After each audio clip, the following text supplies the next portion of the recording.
Ladies and gentlemen, welcome to the Sheep Get Sheared Podcast. I'm your host, Austin Creed. My friends, today we're going to revisit the institution of family. Now you might ask yourself why. Well, that's a very good question. Because one of the tenets of the biblical bachelor lifestyle, which I created and wrote a whole book about, one of the chapters is about surrogacy. Now, you would be shocked at how many people, when I tell them, and I don't write that chapter for effect. I write it because that's what I'm planning to do. I've done a lot of research on the topic because I genuinely want to pursue that. I don't plan on being a married man. I don't plan on having children normally that, almost every other human in the history of the world has had. Why, you might ask? Well, you could read my chapter, but I'll give you a little bit of a synopsis of what we're talking about. Reason why is you ask any divorced guy who's in this community who listens to this show, you ask them what it's like to put your life together to help continue on after your divorce is over, after your marriage is over, after you're trying to pick the pieces up, you're trying to raise your kids, your own flesh and blood, are used as pawns against you on the chessboard of life. You, as a man, are at a disadvantage in the system today because the marriage laws were represented the times about 100 years ago, not now. No, they don't represent the modern man. They don't defend you. They tell you to use protection when you have sex, right? Because that makes sense, prevents diseases, it prevents you from having unwanted pregnancies, etc. Well, then where's the protection on my marriage? I can wrap up my schmendrick, but I can't wrap up my marriage. I can't sit there with protection against the system. I can't sit there with protection against the woman and her feelings. I can't do anything other than get blamed for everything on the way out by people, by judicial figures, and by my ex-wife, in my estimation. And if anybody's been married and they want to sit here and tell me I'm wrong, feel free, because I have not been married. I am merely a watcher, an observer on the tower, looking down at the village beneath me, seeing what is unfolding, and ringing the bell when necessary. And this is one of those times when I'm ringing the bell, because this is the problem. This is not an enemy from outside the walls of the city of my mind. This is on the inside. These are people who are supposed to be your biggest supporters. And yet, you as a man, you are put in a position where you have next to, if not any leverage at all. Nothing. Zero. Because the average person, the average schmuck, will believe that, whether they're male or female, by the way, they will believe that you as the man, let's say, for example, a woman you're trying to go out with, right? She says that she was in an abusive relationship. Out the gate, you are going to assume that the man was abusive to her, when statistically speaking, it's about even, and arguably could be that women are more abusive than men. If you factor in emotional abuse, gaslighting, manipulation, etc., guess what? All of a sudden, you would change your tune, but that's not what you're initially going to believe, is it? Because you've been conditioned to believe that the man is naturally more inclined to be abusive and the woman is more inclined to be tolerant and nice and, sugar and spice and all that crap, right? Well, when we get into surrogacy is basically paying upfront for somebody to, for lack of a better term, incubate the child, and then you have full rights to that child, full parental rights, and nobody gets to come in there and cut you off. Now, you might say, well, Austin, but the mother has to be involved too. Hey, guess what? If you want to work that out from a legal perspective, you are more than happy to do that. But let me tell you something. Do not for a second use that argument as an excuse to try to get married. Because let's be honest, that's not the reason you're doing it. The reason you're doing it is you want to fit in.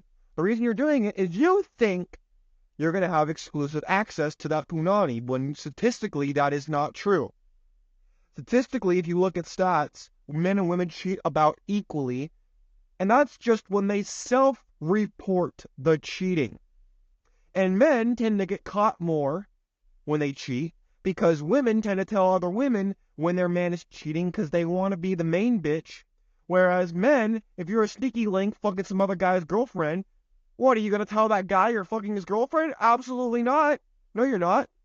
You're just going to get those guts and send her back leaking to her boyfriend or her husband. That's all. What, do you have to be a rocket scientist to figure this out?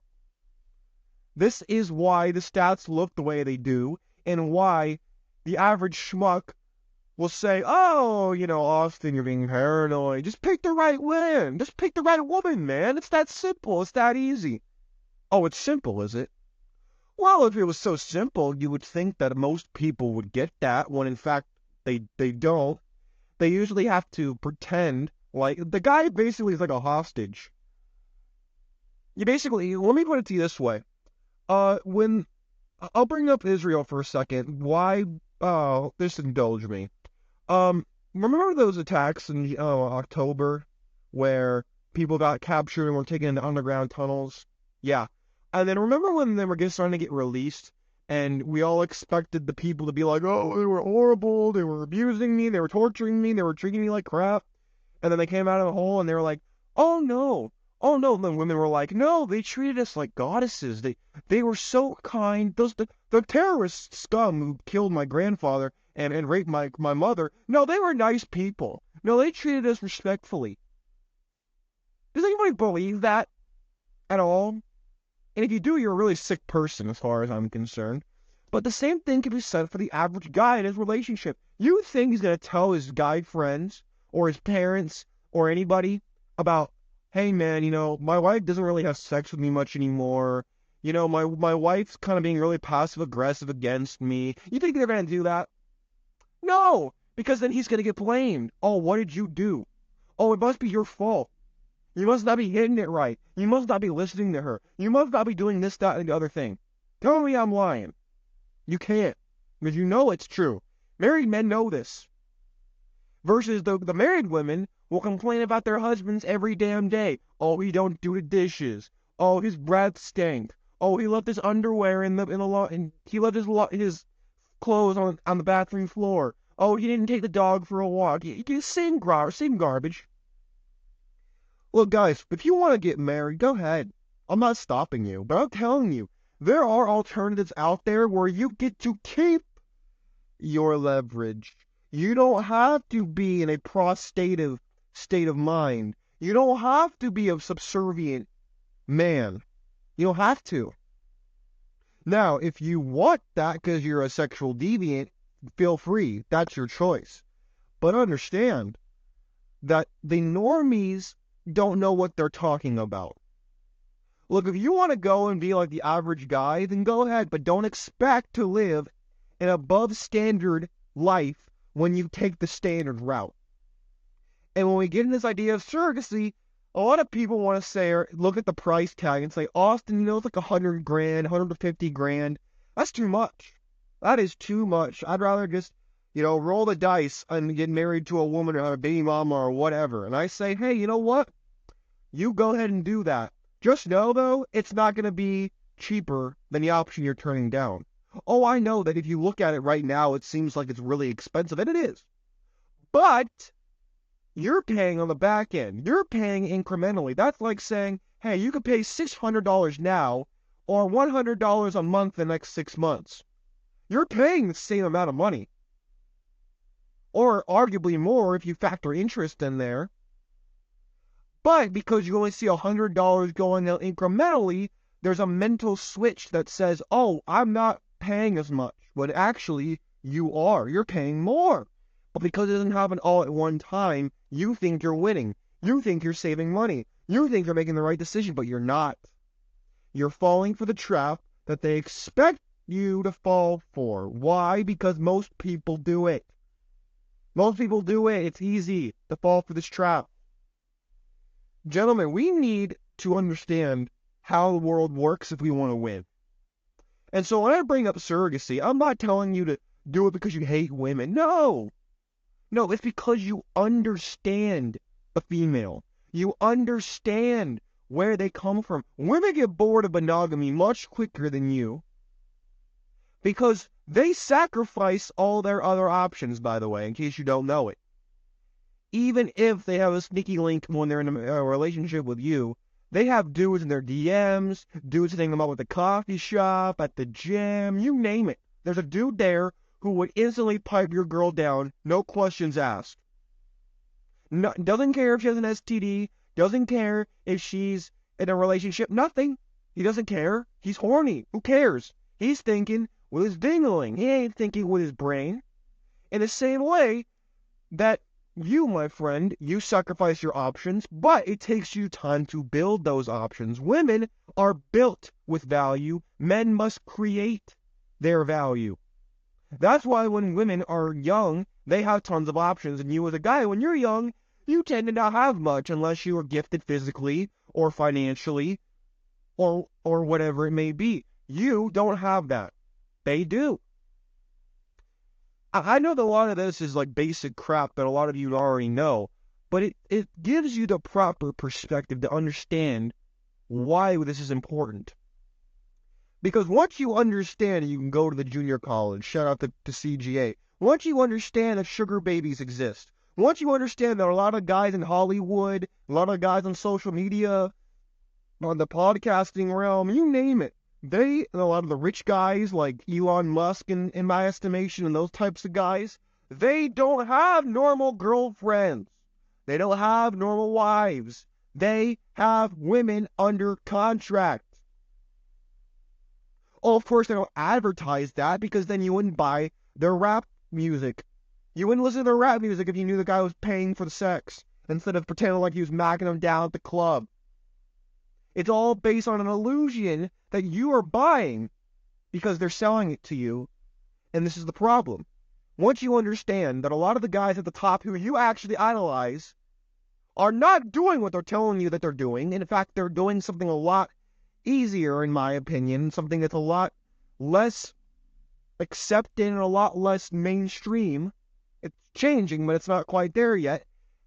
You understand you have to operate differently than these people in this fake persona that they're pushing on you. I'm not pretending. You think I write a whole chapter about this and talk about it if I didn't believe in it? That'd be stupid and a waste of my time. And time is your most valuable asset, so why would I waste it? Gentlemen, I'm telling you, and as time goes on in the next 10 years, as I will be doing the show, unless I get, some random car accident happens, the classic standard accident happens type garbage. Unless I get, assassinated, I'm going to keep doing this show. And you're going to see in 10 years, I'm going to have exactly what we're talking about now. I'm going to have surrogate kids. I'm going to have multiple girlfriends, probably with sugar babies, JUCOs, whatever. Why? Because that's how I'm choosing to operate. I'm not choosing to be a normie because I don't want normal results. I don't want a normal life. Do you? Is that what you want? Do you want to give up leverage in your life so you get to be like the average schmuck? I don't think so. So why do you live that life while wanting something different? That's incongruent. Doesn't work. My friends, please listen to me. Listen to me, damn it. If you want to have an above average life, then stop living like the average schmuck who has nothing. Stop acting like if I just live this certain way or I'm... No! You want big results, you're going to have to make big changes in your life. You want to have everything? Well, guess what? You're going to lose a lot in the process, including a lot of your so-called friends, family members, and people who claim to support you, when all they do is protect and support this version of you that doesn't exist that they see. That's all. My friends, please let me know what you think. If you've considered this, if you've done this, let me know. If you consider this, let me know. Let me know what you think. This is important. My friends, take care of yourselves. Speak for yourselves. I gotta get out of here. I got an appointment to get to. So I gotta dash. I gotta delta out of here. My friends, take care. I'm out. Peace.